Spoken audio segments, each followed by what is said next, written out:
ओम शांति। दिनांक 27 अप्रैल सन 1972। अव्यक्त बाप दादा के मधुबन से उच्चारित मधुर महावाक्य। वाणी का विषय है लक्की और लवली बनने का पुरुषार्थ। मीठे मीठे बाप दादा बोले, अपने को लवलीएस्ट और लकीएस्ट दोनों समझते हो। लवली भी हो और लक्की भी हो, यह दोनों ही अपने में समझते हो तो सदा निर्विघ्न लगन में मगन अवस्था का अनुभव करेंगे। अगर सिर्फ लक्की है लेकिन लवली नहीं है तो भी सदा लगन में मगन रहेंगे, लेकिन निर्विघ्न अवस्था का अनुभव नहीं करेंगे। और सिर्फ लवली है, लक्की नहीं, तो भी जो अवस्था सुनाई उसका अनुभव नहीं कर पाएंगे। इसलिए दोनों की आवश्यकता है। लवली और लक्की दोनों की प्राप्ति के लिए मुख्य 3 बातें आवश्यक है। अगर वह तीनों बातें अपने में अनुभव करेंगे तो लक्की और लवली जरूर होंगे। वह 3 बातें कौन सी है जिससे सहज ही यह दोनों स्थिति अनुभव कर सकते हो? लक को बनाया भी जा सकता है, वह बना हुआ होता है। अपने को लकी बना सकते हो, वह पहले से जो लकी बने हुए वही बन सकते हैं। अपना लक बनाई जा सकती है, वह बनी हुई के ऊपर चलना होता है। तकदीर को चेंज कर सकते हो व नहीं। अनलकी से लकी बन सकते हो। लक बनाने के लिए पुरुषार्थ की मार्जिन है? तो किसी ने कहा हाँ। तो बाप दादा ने पूछा, तकदीर जगा कर आए हो व तकदीर जगाने के लिए आए हो? तकदीर जो जगी हुई है वह साथ ले आए हो ना, फिर क्या बनाएंगे? तकदीर जो जगा कर आए हैं उस अनुसार ही बाप के बने, लेकिन बाप के बनने में ही तकदीर की बात है ना। तकदीर बनाकर भी आए हैं और बना भी सकते हैं। ऐसे जब कोई बात पर ज़्यादा पुरुषार्थ कर लेते हो तो अपने अंदर से कब संकल्प आता है कि मेरी तकदीर में तो यही देखने में आता है। पुरुषार्थ के बाद भी सफलता नहीं होती है तो समझते हो ना, तकदीर में यह ऐसा है। सफलता न मिलने का कारण क्या है? अपनी रीति से पुरुषार्थ किया, फिर भी सफलता नहीं मिलती तो फिर क्या कहते हो? ड्रामा में ऐसा ही है, तो ड्रामा का बना हुआ लक ही ले आए हो ना। पुरुषार्थी को कभी भी यह समझना नहीं चाहिए कि मेरे पुरुषार्थ करने के बाद कोई असफलता भी हो सकती है। सदैव ऐसा ही समझना चाहिए कि पुरुषार्थ जो किया वह कभी भी व्यर्थ नहीं जा सकता। अगर सही प्रकार से पुरुषार्थ किया तो उसकी सफलता अब नहीं तो कब मिलनी जरूर है। असफलता का रूप देखकर समझना है कि यह परीक्षा है, इससे पार होने के बाद परिपक्वता आने वाली है। तो वह असफलता नहीं है, लेकिन अपने पुरुषार्थ के फाउंडेशन को पक्का करने का एक साधन है। कभी भी कोई चीज़ को मजबूत करना होता है तो पहले उसके फाउंडेशन को ठोका जाता है, ठोक ठोक कर पक्का किया जाता है। वह ठोकना ही परिपक्वता का साधन है। तो कभी अपने व्यक्तिगत पुरुषार्थ में व संगठन के संपर्क में व ईश्वरीय सेवा में तीनों प्रकार के पुरुषार्थ में बाहर का रूप असफलता का दिखाई भी दे तो ऐसे ही समझना चाहिए कि यह असफलता नहीं, लेकिन परिपक्वता का साधन है। जैसे सुनाया था कि तूफान को तूफान न समझकर एक तोहफा समझना चाहिए। नैया में झोंके आते हैं, लेकिन वह आगे बढ़ाने का एक साधन है। इसी प्रकार असफलता में सफलता समाई हुई है, यह समझकर आगे बढ़ना चाहिए। असफलता शब्द ही बुद्धि में नहीं आना चाहिए, अगर पुरुषार्थ सही है तो। अच्छा, सुना रहे थे कि लकी और लवली बनने के लिए 3 बातें आवश्यक है। वह कौन सी? पहले सोचो, लक कैसे बन सकता है। अपने को ही देख लो कि हम लकी लवली हैं। अपने लक को क्यों नहीं जगा सकते हो? उसका मूल कारण नॉलेजफुल नहीं हो। नॉलेजफुल में सभी प्रकार की नॉलेज आ जाती है। जितना जो नॉलेजफुल होगा उतना लकी जरूर होगा, क्योंकि नॉलेज की लाइट और माइट से आदि मध्य अंत को जानकर जो भी पुरुषार्थ करेगा उसमें उनको सफलता अवश्य प्राप्त होगी। सफलता प्राप्त होना यह एक लक की निशानी है। यह तो वह नॉलेजफुल होगा, अर्थात फुल नॉलेज होगी। फुल में अगर कोई भी कमी है तो लकीएस्ट में भी नंबरवार है। नॉलेजफुल है तो लकीएस्ट भी नंबरवार होगा। कर्म की भी नॉलेज होती है और अपनी रचयिता और रचना की भी नॉलेज होती है। चाहे परिवार, चाहे ज्ञानी आत्माओं के संपर्क में कैसे आना चाहिए, उसकी भी नॉलेज होती है। नॉलेज सिर्फ रचयिता और रचना की नहीं, लेकिन नॉलेजफुल अर्थात हर संकल्प और शब्द, हर कर्म में ज्ञान स्वरूप होगा, उनको ही नॉलेजफुल कहते हैं। दूसरी बात, जितना नॉलेजफुल होगा उतना ही केयरफुल भी होगा। जितना केयरफुल होगा उतना ही उसकी निशानी चेयरफुल होगा। अगर कोई केयरफुल नहीं तो भी लवली नहीं लगेगा, अगर कोई चेयरफुल नहीं तो भी लवली नहीं लगेगा।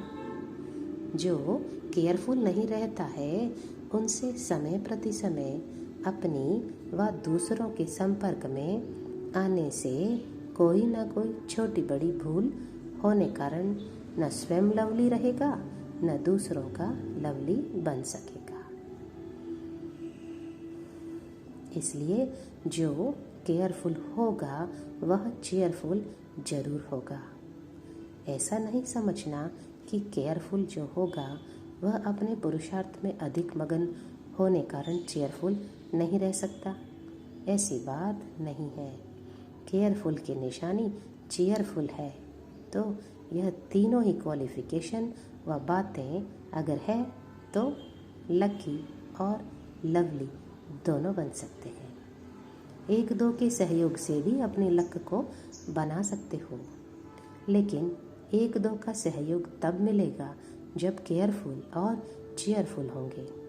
अगर चेयरफुल नहीं होता तो सक्सेसफुल भी नहीं होंगे।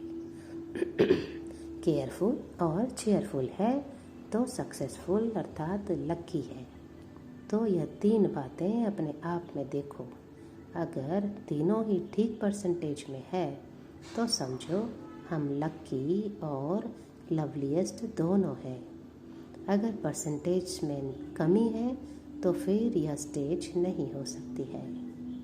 अब समझा निशानी क्या है? मुख से ज्ञान सुनाना इतना प्रभाव नहीं डाल सकता है। सदैव चेयरफुल चेहरा रहे, दुख की लहर संकल्प में भी ना आए, उसको कहा जाता है चेयरफुल। तो अपने चेयरफुल चेहरे से ही सर्विस कर सकते हो। जैसे चुंबक की तरफ ऑटोमेटिकली आकर्षित होकर लोहा जाएगा, इसी प्रकार सदा चेयरफुल स्वयं ही चुंबक का स्वरूप बन जाता है। उनको देखते ही सभी समीप आएंगे, समझेंगे आज की दुनिया में जबकि चारों ओर दुख और अशांति के बादल छाए हुए हैं, ऐसे वायुमंडल में यह सदा चेयरफुल रहते हैं। यह क्यों और कैसे रहते हैं वह देखने की उत्कंठा होगी। जैसे जब बहुत तूफान लगते हैं व वर्षा पड़ती है तो उस समय लोग जहाँ बारिश तूफान से बचाव देखते हैं वहाँ न चाहते भी भागते हैं। स्थान कोई बुलाता नहीं है, लेकिन वायुमंडल प्रमाण व सेफ्टी का साधन है, तो लोग जरूर वहाँ भागेंगे। अपने आप को बचाने के लिए उस स्थान का सहारा लेते हैं, खींच कर आ जाते हैं ना। तो ऐसे ही समझो, वर्तमान समय चारों ओर माया का तूफान और दुख के बादल गरज रहे हैं। ऐसे समय में सेफ्टी के साधन को देख आपकी तरफ आकर्षित होंगे। वह आकर्षित करने वाला बाहर का रूप कौन सा है? चीयरफुल चेहरा। तो लवली और लकी दोनों होना चाहिए। कहाँ कहाँ नॉलेजफुल है, केयरफुल भी है, लेकिन चीयरफुल नहीं। केयर करते हैं, केयर करते करते चेयर छोड़ देते हैं, तो चीयरफुल नहीं बन सकते हैं। इसलिए जो दोनों का होना चाहिए वह नहीं होता। दोनों ही अपने में धारण करना चाहिए। उसके लिए मुख्य पुरुषार्थ व अटेंशन व केयर किस बात में रहे, जो यह तीनों बातें सहज ही अपने में ला सको। वह जानते हो, केयरफुल तो होना ही है, लेकिन मुख्य केयर किस बात की रखनी है? केयरफुल किन किन बातों में होते हैं? तो भिन्न भिन्न उत्तर मिले। बाप ने क्या केयर किया जिससे ऐसा बना? वह मुख्य बात कौन सी है? आप लोगों की जो महिमा गाई जाती है वह पूरी वर्णन करो। सर्वगुण संपन्न, 16 कला संपूर्ण, संपूर्ण निर्विकारी, मर्यादा पुरुषोत्तम। जब मर्यादाओं का उल्लंघन होता है तब ही केयरलेस होते हो। आप लोगों के संपूर्ण स्टेज का जो गायन है, जैसे सीता को मर्यादा की लकीर के अंदर रहने की आज्ञा दी, और कोई लकीर नहीं थी, लेकिन यह मर्यादा ही लकीर है। अगर ईश्वरीय मर्यादाओं की लकीर से बाहर निकल जाते हैं तो फकीर बन जाते हैं, अर्थात जो भी कोई प्राप्ति है उससे भिखारी फकीर बन जाते हैं। फिर चिल्लाते हैं जैसे फकीर चिल्लाते हैं, 2 पैसा दे दो, कपड़ा दे दो। ऐसे ही जो मर्यादा की लकीर का उल्लंघन करते हैं उनकी स्थिति फकीर के समान बन जाती है। वह कहेंगे कृपा करो, आशीर्वाद करो, सहयोग दो, स्नेह दो, तो गोया फकीर हो गए ना। लेकिन मेरा अधिकार है, उनको कहेंगे बालक और मालिकपन, अधीन होकर मांगना। फिर कोई भी चीज़ मांगने वालों को फकीर ही कहा जाता है। तो यह जो मर्यादाओं की लकीर है उससे अगर बाहर निकलते हो तो फकीर बन जाते हो। फिर मदद लेनी पड़ती है। वैसे तो जो भी बाप के बच्चे बने हैं तो लकी भी है, लवली भी है। वह स्वयं ईश्वरीय कार्य में मददगार है, न कि मदद लेने वाले हैं। आप लोगों का मददगार बनने का चित्र भी है, मदद मांगने का नहीं है। भक्तों का चित्र मांगने का ही होता है। बालक सो मालिक, जो है वह सदैव मददगार है। जो स्वयं ही मददगार है वह मदद मांग नहीं सकते, वह देने वाले हैं, न कि लेने वाले। दाता कब लेता नहीं है, दाता देने वाला होता है। तो अपने आप को एक ही बाप अर्थात राम की सच्ची सीता समझकर सदा मर्यादाओं की लकीर के अंदर रहें, अर्थात यह केयर करें तो केयरफुल रहेंगे। केयरफुल से ऑटोमेटिकली चेयरफुल बनेंगे। तो वह मर्यादाएं क्या क्या है, वह सभी बुद्धि में रहनी चाहिए। सवेरे से रात तक कौन कौन सी मर्यादाएं किस किस कर्म में रखनी है, वह सभी नॉलेज स्पष्ट होनी चाहिए। अगर नॉलेज नहीं तो केयरफुल भी नहीं हो सकते। तो सीता समझ करके इस लकीर के अंदर रहो, अर्थात जो केयरफुल होगा, मर्यादाओं की लकीर के अंदर रहेगा, वही पुरुषोत्तम बन सकता है। कब देखो चेयरफुल नहीं रहते हैं तो अवश्य कोई मर्यादा का उल्लंघन किया है। मर्यादा संकल्प के लिए भी है, व्यर्थ संकल्प भी नहीं करना है।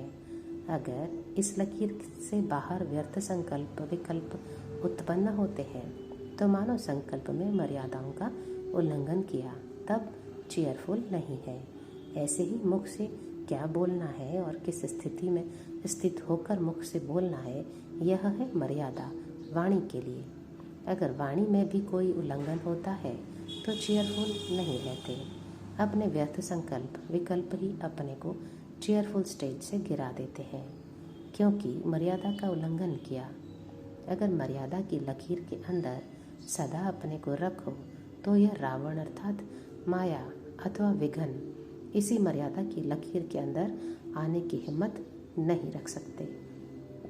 कोई भी विघन अथवा तूफान, परेशानी व उदासी आती है तो समझना चाहिए कहाँ न कहाँ मर्यादाओं की लकीर से अपने बुद्धि रूपी पाँव को निकाला है।